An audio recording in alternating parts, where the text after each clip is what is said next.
بسم اللہ الرحمن الرحیم۔ السلام علیکم۔ میری شادی کی رات میرے ساتھ ایک ایسا واقعہ ہوا جو میں کبھی بھول نہیں سکتی، اور دعا یہی کروں گی کہ کبھی کسی عورت کے ساتھ زندگی بھر ایسا واقعہ پیش نہ آئے جو اس کی روح تک کو ہلا کر رکھ دے۔ میں عروسی جوڑا پہنے اپنے کمرے میں کھڑی اپنے شوہر کا انتظار کر رہی تھی۔ کھڑی اس لیے تھی کیونکہ 3 گھنٹے سے مسلسل اس کی راہ دیکھنے کے بعد اب مایوس ہونے لگی تھی۔ وہ کہیں نظر نہیں آ رہا تھا، کمرے میں اندھیرا سا تھا۔ جبکہ میں اپنے کمرے میں بہت زیادہ خوفزدہ ہوئی تو اٹھ کر دروازے تک آ گئی۔ میں نے سوچا کیوں نہ میں دروازہ ہی بند کر دوں۔ باہر راہداری میں بھی اندھیرا ہی تھا۔ ایسے اندھیرے میں مجھے خود بہت خوف آ رہا تھا۔ تبھی مجھے ایک آدمی میری طرف آتا دکھائی دیا راہداری میں۔ اس کا چہرہ مجھے واضح طور پر دکھائی نہیں دے رہا تھا، پر جب وہ میرے پاس آیا تو میں نے دیکھا وہ واقعی میرا شوہر ہی تھا۔ اس نے دولہے والی پگڑی رکھی تھی۔ مجھے دیکھتے ہی بولا، ارے تم یہاں کھڑی ہو، میرا انتظار کر رہی ہو؟ فکر نہیں کرو، میں آ گیا ہوں۔ اس نے عجیب سی مسکراہٹ سے مجھے دیکھا، میرا ہاتھ پکڑ کر بولا، تم مجھ سے کتنی محبت کرتی ہو؟ میرے شوہر کا یہ سوال بہت انوکھا تھا۔ میں نے کہا محبت تو ابھی شروع ہوئی ہے۔ بولا کہ چلو ثابت تو ہوا کہ تمہیں مجھ سے محبت ہے، تو کیا میں تمہیں جو بھی کہوں تم میری اس بات کو مانو گی؟ میں نے شوہر کی بات پر شرماتے ہوئے ہاں میں سر ہلا دیا، پر میں کیا جانتی تھی کہ میرا شوہر مجھ سے کیا بات منوانا چاہتا ہے۔ میں اندر جانے لگی تو اس نے مجھے کھینچ کر باہر راہداری میں لایا اور بولا، تم نے ابھی تو کہا ہے کہ میں جو کہوں گا تم مان لو گی۔ تم نہ جانے کس بات میں پڑ گئی ہو، ایسا کچھ نہ سوچو۔ میں تمہیں ایک ایسی جگہ لے کر جانا چاہتا ہوں جہاں تم پہلے کبھی نہیں گئی۔ میں نے کہا ابھی اس وقت؟ کہنے لگا کہ ہاں یہی تو وقت ہے وہاں جانے کا، اس کے علاوہ اور کوئی وقت نہیں ہوگا۔ تم میرے ساتھ چلو گی تو مجھے بہت اچھا لگے گا، اور اگر میری بیوی بن کر ہمیشہ کے لیے رہنا چاہتی ہو تو میری بات ماننا ہوگی۔ شوہر کی ان باتوں نے مجھے پریشان کر دیا تھا، پر میں اس کی ہر بات مان کر اس کا دل جیتنا چاہتی تھی۔ میں نے کہا آپ کہیں گے تو میں جہنم میں بھی چلوں گی۔ میری بات سن کر وہ بہت پرزور قہقہا لگا کر ہنسے۔ مجھے ڈر لگا کہ گھر میں کوئی جاگ نہ جائے، سب لوگ سو رہے تھے۔ میرے شوہر نے میرا ہاتھ پکڑا اور سیڑھیوں سے اترتا ہوا نیچے مرکزی دروازے تک پہنچ گیا۔ مجھے یقین نہیں تھا کہ وہ واقعی اس وقت گھر سے باہر جائیں گے۔ کہنے لگے، تم ابھی گاڑی میں نہ بیٹھنا، میں اور تم پیدل جائیں گے۔ اپنے شوہر کی بات پر میں چپ ہو گئی تھی۔ میں باہر آئی تو اس نے میرا ہاتھ پکڑا اور بولا، اب ہم پیدل ہی پچھلے قبرستان کی طرف چلتے ہیں۔ قبرستان؟ یہ سنتے ہی میرے حواسوں پر بجلی گر پڑی تھی۔ ہاں قبرستان کوئی بری جگہ نہیں ہے میری بیگم۔ میں اپنے شوہر کو نام بھی نہیں کہہ سکتی تھی کیونکہ پہلے اس کی بات مان چکی تھی۔ کہنے لگا کہ تم میرے ساتھ چلو گی تو میں بہت خوش ہوں گا۔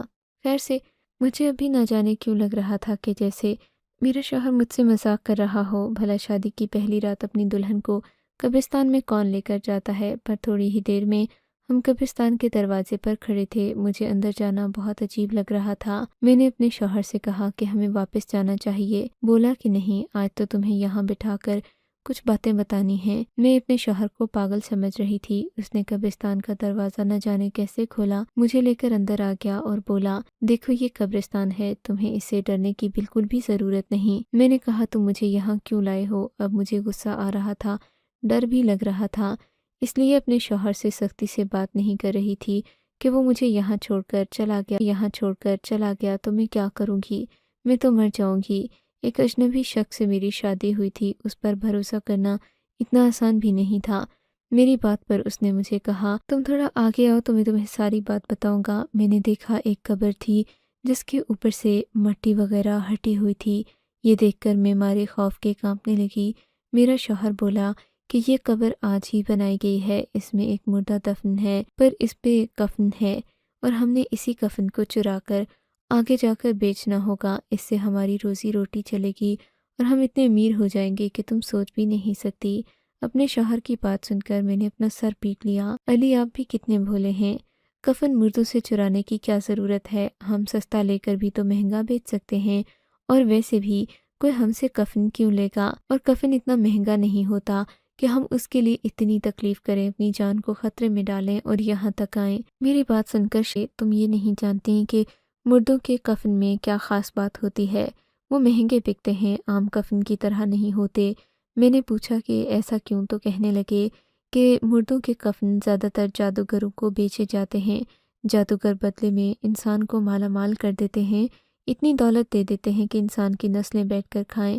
میں نے کہا کہ اگر جادوگر اتنے ہی ماہر ہوتے ہیں تو اپنے لیے کیوں کچھ نہیں کرتے؟ میرے شوہر نے کہا تم زیادہ باتیں نہیں کرو، اب سے ہم یہی کام کریں گے۔ میں نے اپنے شوہر سے کہا کہ میں ایسا کچھ بھی نہیں کروں گی، مردوں کے کفن چرا کر بیچنا تو بہت بری بات ہے، یہ تو گناہ کا کام ہے، اور پھر مجھے ساتھ آنے کی کیا ضرورت ہے؟ آپ یہ کام اکیلے کرتے ہیں تو کرتے رہیں۔ میرے شوہر نے مجھے کندھے سے پکڑ کر جھنجھوڑا اور بولا خبردار جو آئندہ ایسی بات کی تو میں اکیلا کیوں آؤں؟ کھانا ہم نے مل کر ہے تو اکیلا میں ہی کیوں سلیل آنے ہوں؟ میں نے کہا کہ میں اپنی ساس کو یہ بات بتاؤں گی کہ تم مجھ سے کفن چوری کروانے کا کام کرنا چاہتے ہو، کیا تمہیں کوئی اور کام نہیں ملا تھا جو تم کفن چوری کر کے مجھے روزی روٹی کھلاؤ گے؟ میں اس بات پر بالکل بھی راضی نہیں ہو سکتی۔ میرا شوہر میری بات سن کر پریشان ہو گیا اور بولا ارے پگلی، تم یہ بات کیوں نہیں سمجھتی کہ مجھ اکیلے کو کوئی قبرستان نہیں آنے دے گا، سب لوگ مجھ پر شک کریں گے۔ اگر ساتھ عورت ہو تو انسان کے لیے یہ سب کچھ کرنا آسان ہو جاتا ہے، ایک عورت کے ساتھ چلنے والے مرد کو کوئی چیک بھی نہیں کرتا۔ میں اپنے شوہر کی بات تو سمجھ گئی تھی کہ وہ مجھے ساتھ کیوں لانا چاہتا ہے، پر کفن بیچ کر اپنی روزی روٹی کمانے والی بات مجھے بہت بری لگی تھی۔ میں نے اپنے شوہر سے صاف کہہ دیا کہ میں ساس سے یہ بات کہوں گی اور کبھی بھی اس طرح کا کام نہیں کروں گی۔ میرا شوہر وہاں سے واپس آ گیا۔ گھر آ کر اس نے مجھ سے بہت پیار محبت سے بات کی، مجھے اتنی محبت دی کہ میں سب کچھ بھول گئی۔ میں نے سوچ لیا کہ میں اپنے شوہر کا راز افشا نہیں کروں گی۔ میرے شوہر نے بھی مجھے یہی سمجھا، اب میرا راز رکھو، تم میرا لباس اور میں تمہارا، سو تم اگر میرے بارے میں اماں کو بتاؤ گی تو اچھا نہیں ہوگا۔ ویسے بھی میں یہ کام تمہارے کہنے پر چھوڑ بھی سکتا ہوں، لیکن فی الحال تم یہ بات کسی کو نہیں بتاؤ گی۔ اپنے شوہر کی بات کو میں نے اپنے پلو سے باندھ لیا تھا اور سوچا تھا کہ میں واقعی میں ایسا ہی کروں گی، کسی کو یہ بات نہیں بتاؤں گی۔ میرا دماغ اپنے شوہر کے بارے میں بدل چکا تھا، میں ان سے سچے دل سے محبت بھی کرنے لگی تھی، لیکن میں اس بارے میں بہت زیادہ پریشان اس وقت ہوئی جب ہم لوگ صبح اپنی ساس کے ساتھ بیٹھے ناشتہ کر رہے تھے۔ میری ساس نے کہا کہ میرا بیٹا تو لاکھوں میں ایک ہے، واقعی میں اچھا خاصا کماتا ہے اور شریف بھی اتنا کہ کبھی اس نے اپنی بہنوں کے سامنے بھی اونچی آواز میں بات نہیں کی۔ اپنی ساس کی بات سن کر میں انہیں یہ سب جواب دینا ہی چاہتی تھی، پر پھر مجھے اپنے شوہر کی باتیں یاد آئیں۔ میں نے سوچا کہ میں اپنی والدہ سے یہ بات ضرور کروں گی تاکہ وہ مجھے کوئی نہ کوئی اچھا مشورہ ہی دے دیں۔ میں نے اپنے شوہر سے کہا کہ میں اپنے میکے جانا چاہتی ہوں، آپ مجھے اماں کے گھر چھوڑ آئیں۔ بولے کہ میں شام کو تمہارے ساتھ چلوں گا، فی الحال مجھے ایک کام ہے۔ میں اپنے شوہر کے کاموں سے بھی بہت حیران پریشان تھی، وہ جو بھی کام کرتے کاغذ پر لکھ کر کرتے تھے اور اکثر کاغذ مجھ سے چھپا کر رکھتے۔ بہرحال شام ہوئی تو واقعی 6 بجے وہ مجھے لے کر میرے میکے روانہ ہو گئے۔ راستے میں مجھ سے پوچھتے رہے کہ تمہارے گھر میں اور کون کون ہے۔ میں نے انہیں اپنے سب گھر والوں کے بارے میں بتا دیا تھا، پر وہ یہ نہیں جانتے تھے کہ میرے گھر والے انہیں کیسا سمجھتے ہیں۔ یقیناً وہ انہیں اچھا ہی سمجھتے تھے۔ میری ماں تو میرے شوہر کو اس قدر اعلیٰ عزت اور مقام دیتی تھیں کہ اپنے بیٹوں سے بھی بڑھ کر میرے شوہر ہی کو چاہتی تھیں۔ پر جب ہم لوگ گھر گئے، میں نے اپنی ماں کو بتا دیا کہ میرا شوہر مجھے شادی کی رات ایک قبرستان میں لے کر گیا تھا اور پھر اب یہ کہتا ہے کہ ہم کفن چور کر اپنی گزر بسر کریں گے۔ یہ بات سن کر میری ماں نے ایک زوردار تھپڑ میرے سر پر لگایا اور بولی تو کتنی خبیث ہو گئی ہے، کیوں اپنے شوہر کے بارے میں ایسی الزام بھری باتیں کر رہی ہے؟ میں اسے جانتی نہیں ہوں کیا؟ تم کوئی اور بات کہتی تو میں پھر بھی مان لیتی، پر قبر سے کفن چوری کرنے والی بات بالکل ہی غیر بنیاد ہے بیٹی۔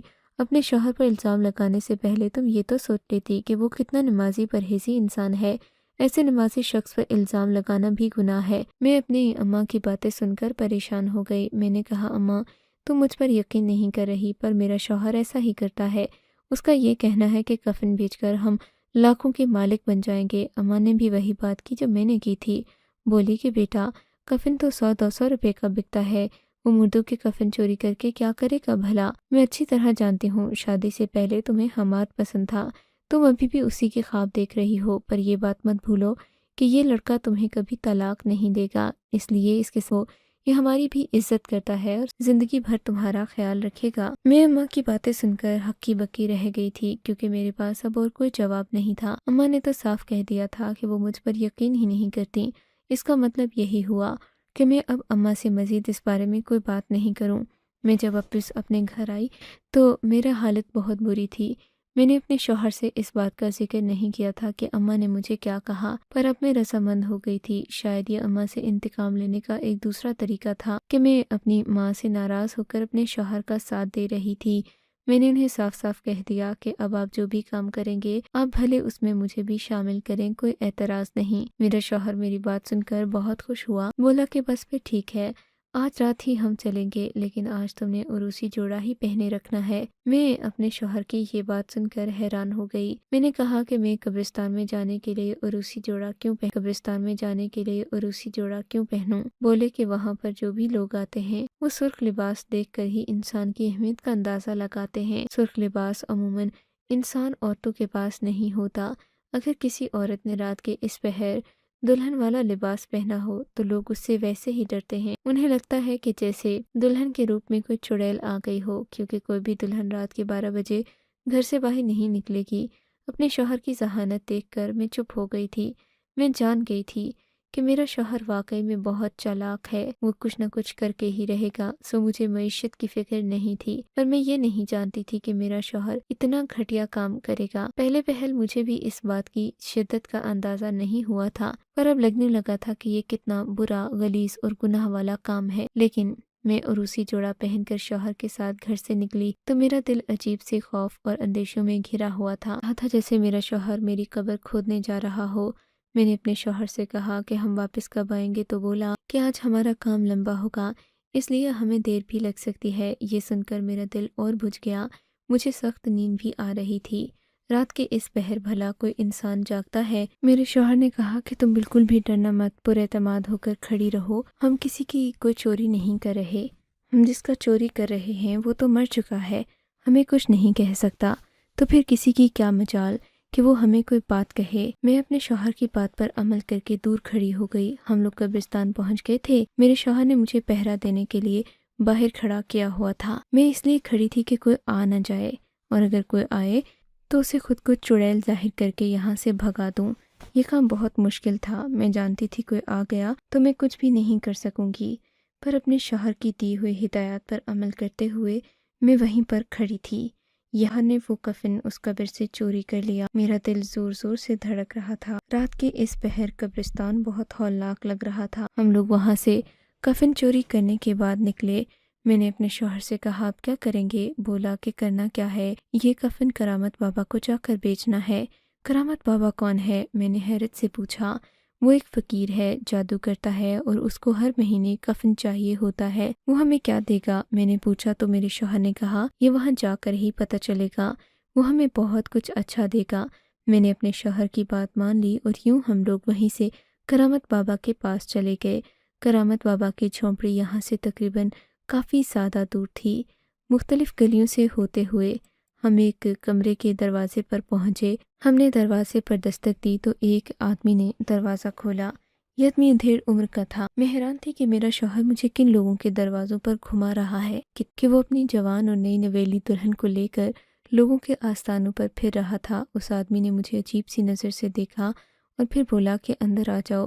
میرا شوہر مجھے اپنے ساتھ لیے اندر چلا گیا۔ سامنے ایک بوڑھا بابا بیٹھا ہوا تھا۔ بوڑھے کو دیکھ کر تو میں بے ہوش ہوتے ہوتے بچی تھی۔ اس نے اپنے گلے میں ہڈیوں کا ہار پہن رکھا تھا، آنکھوں میں لال ڈورے دوڑ رہے تھے، جبکہ اسے دیکھ کر لگتا تھا جیسے وہ برسوں کا شرابی ہو اور اس نے ابھی بھی نشہ کر رکھا ہو۔ میں اسے دیکھ کر بھی پریشان ہو گئی تھی۔ کہنے لگا کہ تم یہاں کیوں آئے ہو؟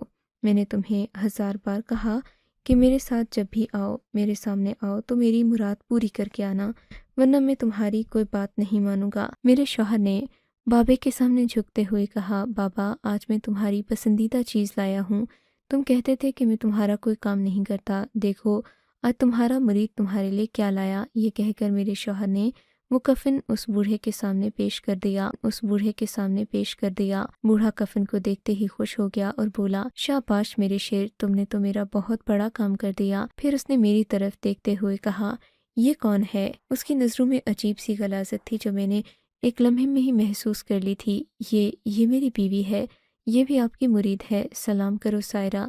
میرے شوہر نے مجھے اس بوڑھے آدمی کو سلام کرنے کو کہا۔ میرا پارا گھوم گیا۔ میں نے اس کے آگے بالکل بھی ہاتھ نہیں جوڑے، نہ اس کو سلام کیا۔ وہ میری طرف دیکھ کر غلیظ سی مسکراہٹ کے ساتھ ہنسا اور بولا، یہ سلام کرے گی مجھے، اس پر اثر بعد میں ہوگا۔ میں حیران تھی کہ اس نے یہ بات مجھے کیوں بولی۔ مجھے اپنے شوہر پر رہ رہ کر غصہ آ رہا تھا کہ رات کے اس پہر وہ مجھے یہاں کس جگہ پر لے آیا ہے۔ کیا اسے اپنی بیوی کی عزت اور غیرت کی ذرا بھی پرواہ نہیں؟ میں نے یہ بات خاموشی سے سن تو لی تھی، پر میرے دل میں بہت نفرت آ گئی تھی اس بابے کے خلاف۔ میں نے سوچ لیا تھا کہ دوبارہ میں کبھی یہاں نہیں آؤں گی۔ دیکھتے اس نے میرے شوہر کو ایک بڑی سی ڈبی دے دی۔ اس ڈبی کو کھولتے ہی میری تو آنکھیں جیسے پھٹی کی پھٹی رہ گئیں۔ اس میں 2 چمکتے ہوئے سونے کے کنگن تھے جنہیں دیکھ کر میں کھل اٹھی تھی۔ آج سے پہلے میں نے اتنے چمکدار سونے کے کنگن نہیں دیکھے تھے۔ یہ اصلی اور خالص سونا لگ رہا تھا۔ میں نے اپنے شوہر کی طرف دیکھا تو وہ مسکرا کر بولا، میں نے کہا تھا نا کہ کرامت بابا کے پاس کوئی نہ کوئی کرامت ہوتی ہے، وہ بلا وجہ کسی کو اپنے پاس نہیں بلاتے۔ میرا شوہر بہت فخریہ انداز میں یہ بات کہہ رہا تھا۔ پھر اس نے بابا کا شکریہ ادا کیا اور وہ سونے کے کنگن لے کر آستانے سے باہر آ گیا۔ ہم لوگ ڈرتے ڈرتے گھر تک پہنچے تھے۔ گھر تک جانے کا سفر کیسے گزرا میں نہیں جانتی۔ جب ہم لوگ گھر پہنچے تو تقریباً صبح کے 4 بج چکے تھے۔ میری اماں جان بھی اٹھ چکی تھیں، یعنی میرے شوہر کی ماں اور میری ساس اٹھ چکی تھیں۔ ہمیں دیکھتے ہی وہ حیران ہو گئیں اور بولیں، بیٹا تم لوگ کہاں گئے تھے؟ میں نے کہا، ماں ہم تو ابھی آئے ہیں، میری ماں آئے ہیں۔ میری ماں نے میری طرف دیکھا اور بولی کہ یہ تم نے سرخ جوڑا کیوں پہن رکھا ہے؟ میں نے کہا، یہ تو ان کا حکم تھا کہ آج تم پھر دلہن بنو، اس لیے میں بن گئی۔ میری ساس نے مجھے مشکوک نظر سے دیکھا اور بولی، ٹھیک ہے تم دونوں چلے جاؤ، اپنے کمرے میں جا کر آرام کرو، میں اچھی طرح جانتی ہوں یہ خبیث تمہیں کہاں لے کر گیا ہوگا۔ مجھے حیرت ہوئی کہ میری ساس کو بھی میرے شوہر کے ان معاملات کا علم تھا۔ میں نے خاموشی اختیار کر لی تھی کیونکہ میرے ذہن میں وہ سونے کے کنگن گھوم رہے تھے۔ پھر میں اندر کمرے میں آئی۔ میرا شوہر بولا کہ اماں کو اس بارے میں تھوڑا تھوڑا شک ہے، انہیں زیادہ نہیں پتا۔ میں نے ہلکا سا ان کے ساتھ ذکر کیا تھا۔ میں نے اپنے شوہر سے کہا کہ مجھے وہ کنگن دے دو۔ بولا کہ وہ تو ہم نے بیچنے ہیں۔ میں نے کہا، نہیں، میں وہ پہننا چاہتی ہوں، اور یہی میری سب سے بڑی غلطی تھی۔ میں وہ کنگن پہن کر سو گئی۔ صبح اٹھی تو میرے ذہن میں عجیب و غریب خیالات آ رہے تھے۔ کبھی دل چاہتا کہ اپنے شوہر کو مار ڈالوں، کبھی ساس کے خلاف عجیب منصوبے آتے۔ میرا دل عجیب سا ہو گیا تھا۔ میں چاہتی تھی کہ بس کچھ ہو جائے اور میں اس بابے کے پاس پہنچ جاؤں۔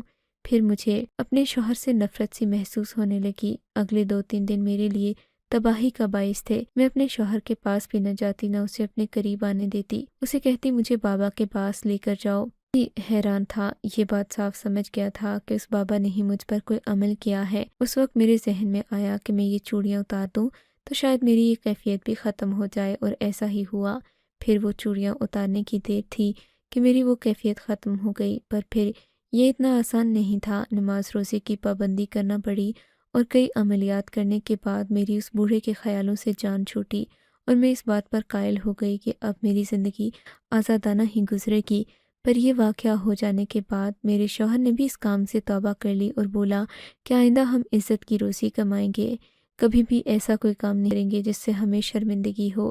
میں نے خدا کا شکر ادا کیا کہ کم از کم میرے شوہر کو یہ بات سمجھ تو آ گئی، ورنہ مجھے لگ رہا تھا کہ ہم ساری زندگی ایسے ہی رہیں گے۔ سچ ہے کہ عورت اپنے شوہر کی محبت میں کچھ بھی کر گزرتی ہے، جبکہ شوہر بیوی کے لیے بعض اوقات عزت کی روٹی کمانا بھی گوارا نہیں کرتا۔ آپ کو اگر یہ کہانی اچھی لگی ہے تو اس ویڈیو کو لائک کیجیے، اور اس طرح کی مزید کہانیاں سننے کے لیے ہمارے چینل کو ضرور سبسکرائب کیجیے۔